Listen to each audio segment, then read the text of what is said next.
하느님, 새로운 노래를 주께 불러드려라. 묘한 일들 당신이 하시었도다. 당신의 오른손이 거룩하신 그 팔이 당신의 승리를 마련하셨도다. 시편 98편 1절의 말씀으로 애청자 여러분께 주님의 축복을 빌면서 열왕기 하악원 2장 1절에서 18절의 말씀을 봉사하겠습니다. 엘리야는 호렙산에서 하느님을 만나고 내려오던 길에 엘리사를 만났습니다. 그가 황소 12쌍에 겨리를 지워 밭을 갈고 있는데 엘리야가 그 옆을 지나가면서 자기의 겉옷을 그에게 걸쳐주자 엘리사는 그때부터 엘리야를 따라 나서서 그의 제자가 되었어요. 오늘부터 하게 되는 열왕기 하악원은 엘리야의 마지막 예언 활동과 그 승천 기사로 시작되는데요.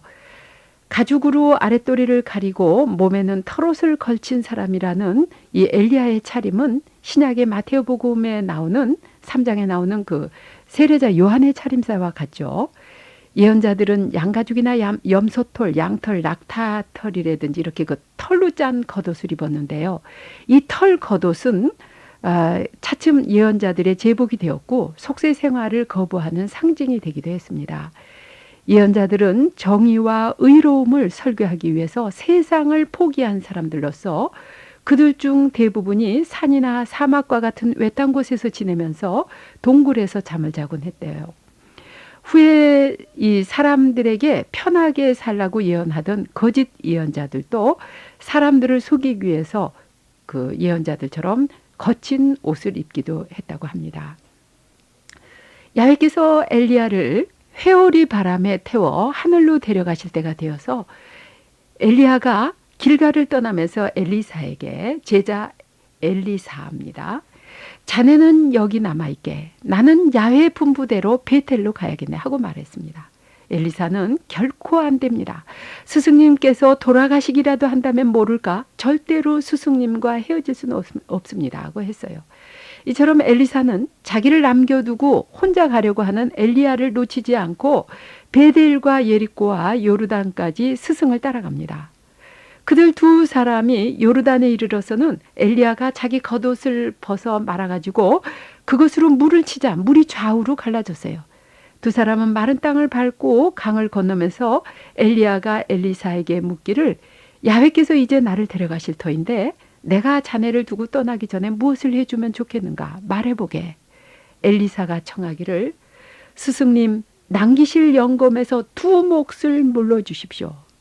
이 스승의 영과 능력에 두 몫을 달라고 한 것은 엘리사가 이 스승 엘리야의 계승자가 되게 해달라는 청원이죠. 모세의 율법에서도 맏아들이 아버지 유산을 두 몫을 받고 있잖아요. 이것과 같은 맥락인 것입니다. 이 말을 듣고 엘리야는 자네는 아주 어려운 청을 하는군. 내가 떠나는 것을 자네가 본다면 소원대로 되겠지만 보지 못한다면 그렇게 안 될 것일세 하고 말했어요. 그들이 말을 주거니 받거니 하면서 길을 갔는데 난데없이 불말이 불수레를 끌고 그들 사이로 나타났고 동시에 그 두 사람 사이는 떨어지면서 엘리야는 회오리 바람 속에 휩싸여 하늘로 올라갔어요. 엘리사는 그 광경을 쳐다보면서 나의 아버지 이스라엘을 지키던 병거여 기봉이여 이렇게 외쳤습니다. 의인의 삶이 영원함을 시사하는 엘리야는 죽지 않고 승천했기에 메시아가 오실 때 다시 세상에 와서 메시아의 길을 준비하리라는 믿음이 유다이즘에 전승되었어요. 신약의 복음서에서 메시아이신 예수님의 오심을 준비한 세례자 요한이 엘리야로 비유되고 예수님께서 타볼산에서 그 영광의 모습을 드러내실 때 구약의 가장 위대한 예언자인 모세와 엘리야가 나타났다는 기록은 이 열왕기 전승을 알아야지 그 메시지를 분명히 이해할 수가 있습니다. 엘리야가 떠난 다음 엘리사는 자기 겉옷을 두 조각으로 찢어버리고 엘리야가 떨어뜨린 겉옷을 집어들고 되돌아와 요르단 강가에 서서 엘리야의 겉옷으로 물을 쳤으나 물이 갈라지지 않았다고 했어요. 이에 엘리사는 엘리야의 하느님 야훼여 어디 계십니까? 하면서 물을 치자 물이 좌우로 갈라졌어요. 이로써 엘리사는 스승의 겉옷과 같은 외적인 무엇에 스승의 영험, 힘이 있는 것이 아니라 엘리야의 하느님을 부르는 진실한 믿음에 그 능력이 있음을 깨닫게 되었다고 봅니다. 우리 역시 최종 목표는 하느님의 거룩한 영의 능력에 두면서도 현실적인 그 물질이나 눈에 보이는 무엇에 의존하려는 역량이 큽니다. 예를 들면 우리는 자녀들의 신앙에 충실한 그 배려자가 되려고 하고, 또 자녀들이 신앙인으로 성숙하기를 바라면서도 실제 생활에서는 출세나 입시를 하느님 윗자리에 두거든요. 고3은 물론 고2 학생이 되면 의례 주일미사까지도 면제해주는 입시 우상의 그 위력이 얼마나 대단하죠. 우리는 이 종교 혼합주의, 현세 우상 숭배로 우리 젊은이들의 오늘과 결의 내일이 얼마나 염려되는지요. 이때 엘리야의 겉옷이 아닌 참 신앙의 은혜를 구하라고 하시는 오늘의 메시지이십니다. 엘리야의 하느님 야훼께 대한 믿음으로 엘리야가 예리고의 강을 무사히 그 엘리사가 강을 건너는데, 예리고에서 온 예언자 수련생들이 멀리서 그 광경을 보고 말하기를 엘리야의 영검이 엘리사에게 내렸구나 하면서 엘리사 앞으로 나와서 땅에 엎드려 절을 하면서 그들이 더 이상 볼 수 없게 된 엘리야를 찾아보겠느라고 했어요. 엘리야는 그럴 필요가 없다고 했지만 그들이 계속 졸라대는 바람에 얼굴을 붉히면서 허락했다고 합니다. 이 엘리야가 승천하는 모습을 엘리사 외에는 보지 못했거든요. 그러니까 갑자기 그들 눈앞에서 사라진 엘리야를 그 찾아보려고 사람들은 노력을 했어요. 영적인 체험이 없는 사람들은 무엇을 그 체험이 없이 무엇을 하겠노라고 고집할 때 어쩔 수 없이 그 고집이 허락이 될 때라도 그 결과는 이 예리고 사람들처럼 헛수고를 할 뿐이라는 것을 오늘의 말씀은 또 알려주고 계십니다. 예언자의 겉옷으로만은 결코 요르단의 물을 가를 수가 없고, 오직 그 예언자가 믿고 사랑하던 하느님께 대한 열정과 진실한 믿음과 사랑으로서만이 우리 삶의 어려운 요르단 강이 갈라지는 그 기적을 체험할 수 있다는 것을 오늘의 말씀은 알려주고 계십니다. 우리들 현세의 어려운 강도, 입시의 강도, 삶을 가로막는 수막는 장애의 강물을 거뜬히 건널 수 있는 신앙의 은혜, 엘리야의 겉옷의 참 의미를 일깨워 주시는 주님은 찬미 받으소서. 아멘.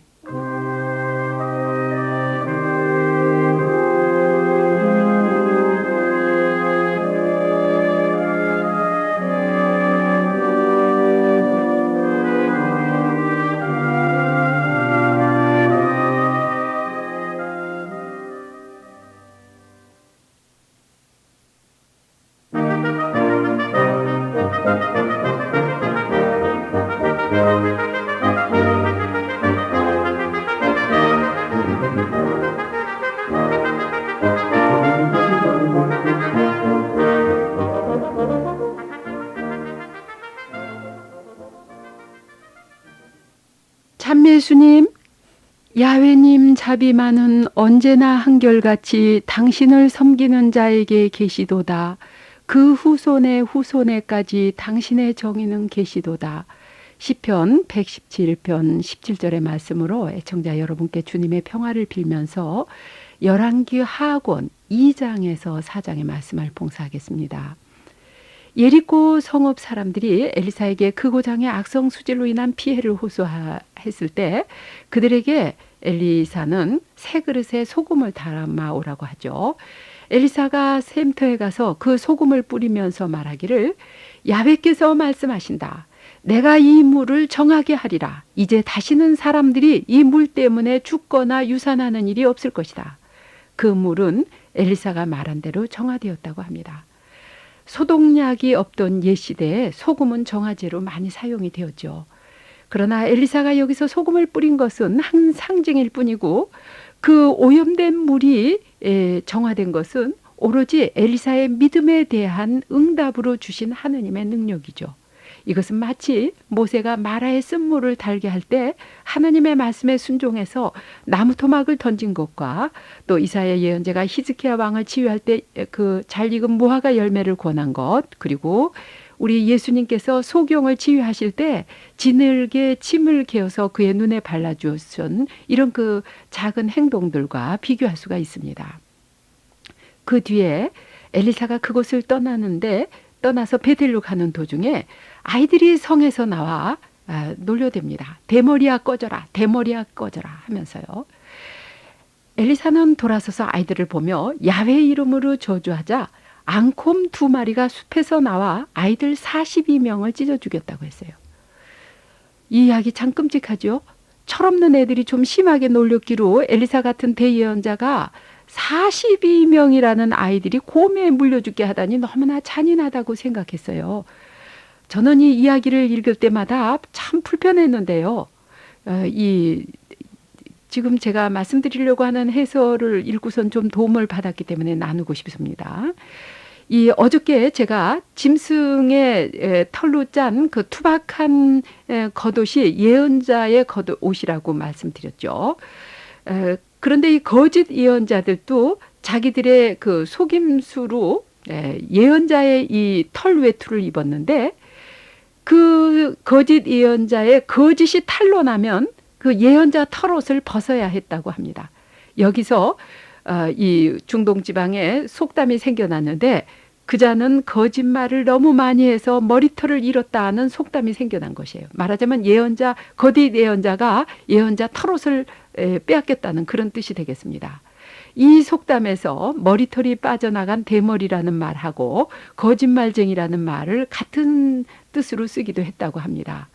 사실상 근동인들은 옛부터 머리를 절대로 노출하지 않거든요. 지금까지. 여러분 그 영화 같은 데서나 TV에서 보셨죠? 그 큰 수건으로 천으로 둘둘 머리에 말아서 이렇게 올려쓴 그 머리쓰개, 이것을 터반이라고 그러거든요.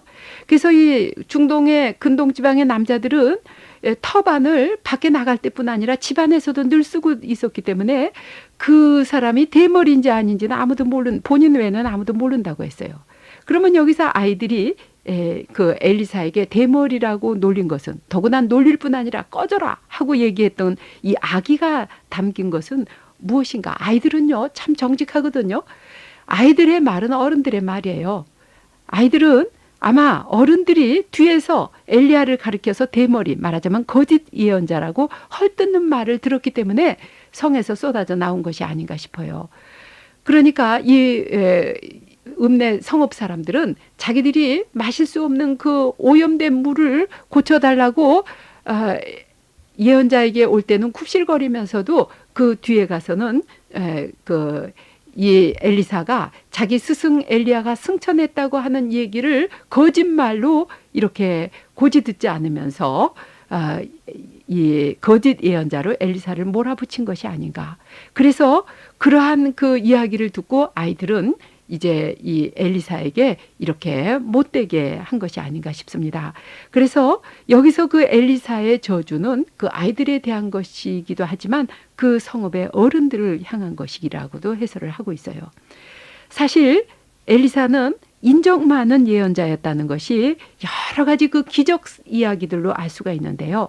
이 이야기에 곧바로 따라 나오는 그 이야기에서 엘리사가 자기 제자의 미망인이 와가지고 죽은 남편의 채무자가 자기 2 아들을 종으로 끌어가려고 한다고 호소하자 엘리사가 과부에게 묻죠. 내가 어떻게 하면 당신을 도울 수 있겠소? 하면서 그 집안에 기름이 많아지게 하면서 그 기름으로 이 과부가 빚을 갚고 생계를 유지하게끔 마련을 해줍니다.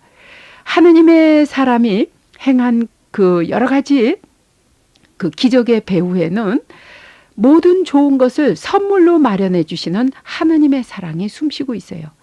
예언자는 이 하느님께 대한 믿음으로 절박한 처지에서 울부짖는 사람에게 하느님의 자비를 전해주는 심부름을 하는 것이죠. 그래서 엘리사는 여기에서 그 기름을 많게 하는 기적뿐 아니라 수냄을 지낼 때마다 그곳에서 그 큰 좋은 대접을 받았던 그 수냄 그 집안의 부잣집의 그 부부에게 아들을 낳게 해주고 낳도록 간구해 주었고, 그 아들이 죽자 그 아들에게 생명을 되돌려주는 이런 큰 또 기적을 하느님께 청해서 행해주고 있습니다. 그 외에도 엘리사는 독이 들어간 국을 해독시켜줬고, 물에 빠진 도끼를 떠오르게 하고, 또 시리아 군대를 사로잡고 사마리아 성의 기근이 해결될 것을 예언하면서, 또 무엇보다도 보리떡 2개로 100명을 먹이는 그런 기적을 행합니다. 이것은 후에 보리떡 5개로 5,000명을 먹이신 우리 예수님의 기적을 예표하고 있어요. 여기에서 기적은 분명히 하느님께서 행하신 것이지만, 그러나 이 기적이 이루어지는 것은 보리떡 2개처럼, 보리떡 5개처럼 우리가 가진 작은 것을 나눌 때 큰 기적을 이루어 주신다는 것을 여기서 말씀해 주고 계시는 것입니다. 우리가 가진 작은 것을 나눌 때, 또 하느님께 대한 온전한 신뢰로 자비심을 가지고 불쌍한 처지에 도움을 필요로 하는 사람들을 위해서 부르짖을 때, 하느님께서는 엘리사처럼 이 기적을 이루게 하는 능력을 우리에게도 주신다는 것을 여기서 말씀해 주고 계십니다. 엘리야와 엘리사를 영광스럽게 하시는 하느님 찬미 받으소서. 아멘.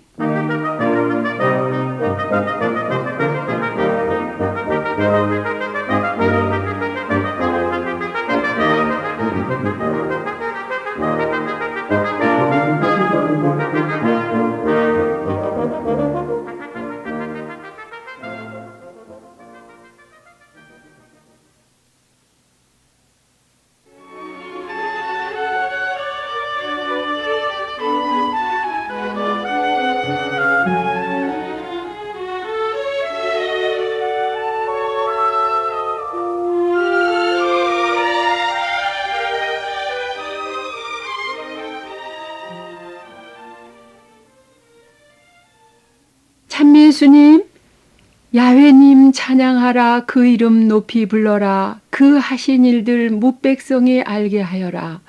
주님을 노래하라. 고를 타며 노래하고 묘하신 그 일들을 이야기하라. 시편 105편 1, 2절의 찬미로 애청자 여러분께 주님의 축복을 빌면서 열왕기 하권 5장의 말씀을 봉사하겠습니다. 시리아 왕의 군사령관 나만이 문둥병을 고쳐줄 예언자가 사마리아에 있다는 말을 듣고서 자국 왕의 친서와 많은 선물을 가지고서 이스라엘 왕에게로 왔다가 다시 엘리사의 집에 이르러서 대문 앞에 멈췄는데, 엘리사는 사람을 내보내서 말을 전하기를 요르단 강에 가서 그 강물에 7번 몸을 씻으시오. 그리하면 새살이 나서 깨끗하게 될 것이오. 이에 나만은 화가 치밀어 발길을 돌리면서 말하기를, 내 생각에는 적어도 그가 나에게 나와서 자기 하느님 야훼의 이름을 부르며 병든 부분을 손으로 만져 이 문둥병을 고쳐주려니 했다. 이럴 수가 있느냐? 나만처럼 내 생각에는 적어도 라는 이 기대를 누구에게 거는 한, 그 기대가 클수록 실망과 분노가 크게 된다는 말씀입니다. 내가 받아야 할 최소한의 대우도 하지 않는다는 분함으로 이럴 수가 있느냐는 생각이 내 분노와 우울증의 원인임을 나타냅니다.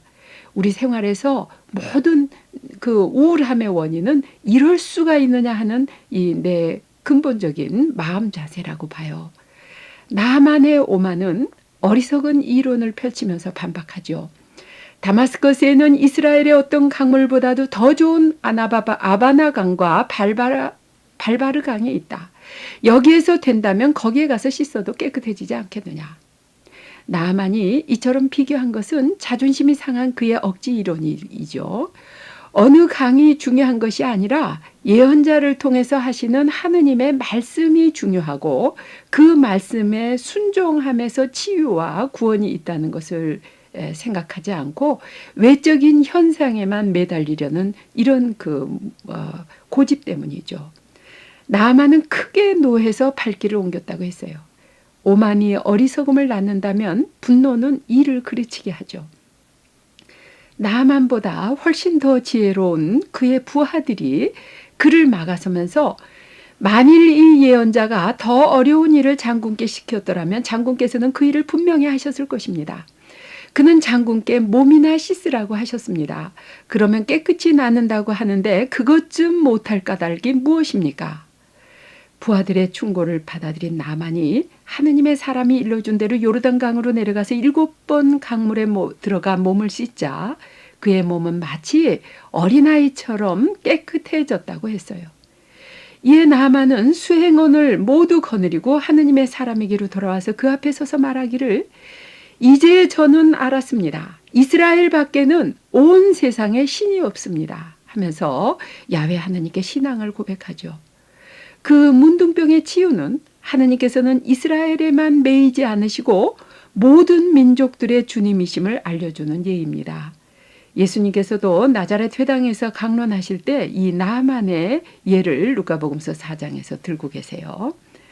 나만은 엘리사에게 소인이 감사하여 드리는 이 선물을 부디 받아주십시오 라고 간청했지만 엘리사는 내가 모시는 야훼께서 살아계십니다. 결코 이것을 받을 수 없습니다 하면서 선물을 거절했어요.